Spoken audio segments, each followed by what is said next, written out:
Botad cyber crime પોલીસે નકલી CBI અધિકારી બનીને છેતરપિંડી આચરતી ગેંગના 2 સભ્યોની ધરપકડ કરી છે.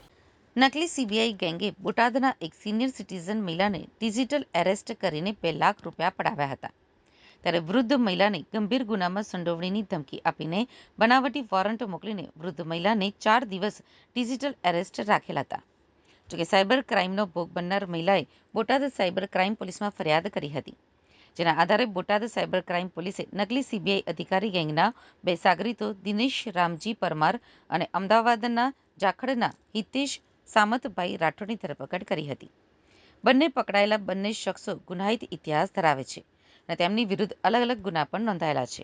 આ સમગ્ર ઘટનાની વાત કરીએ તો માર્ચ મહિનામાં બોટાદ જિલ્લાના એક વૃદ્ધ મહિલા છે, જેઓને 22 માર્ચથી લઈ અને 25 માર્ચ સુધી 4 દિવસ ડિજિટલ એરેસ્ટ રાખવામાં આવેલા હતા. તેઓને જે આ ડિજિટલ એરેસ્ટ કરતી ગેંગ છે તેઓ દ્વારા વિવિધ સરકારી કેન્દ્રીય એજન્સીઓના લેટર અને અરેસ્ટ વોરંટ મોકલી અને તેઓને એવું માનવા માટે મજબૂર કરવામાં આવેલા હતા કે તેઓએ માનવ અંગોનો વેપાર કરી અને 65 કરોડ રૂપિયા જેટલી રકમનું ફ્રોડ કર્યું છે અને તેઓને તેઓની એફડી અને બીજી બધી જ રકમ એક ખાતામાં ટ્રાન્સફર કરવી પડશે અને જ્યારે એ આ ચાર્જમાંથી મુક્ત થશે એટલે એ રકમ એમને પરત કરવામાં આવશે.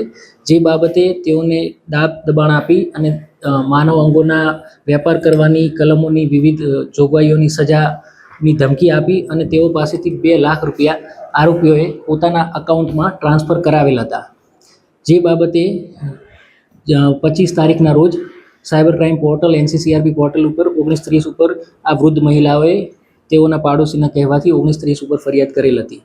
જે કમ્પ્લેન્ટની cyber crime police station Botad ખાતે ગહન તપાસ કરવામાં આવેલ છે, જેમાં બેંક ખાતામાં થયેલ ટ્રાન્ઝેક્શન, તેમના સર્વર ઉપર થયેલા IP લોગ્સની માહિતી તથા આરોપીઓએ વાપરેલ અલગ અલગ જગ્યાઓના ઇન્ટરનેટના વિવિધ અભ્યાસ કરી અને cyber crime police station Botad ખાતે ગઈ તારીખ 16ના રોજ 2 આરોપીઓને અરેસ્ટ કરવામાં આવેલા છે.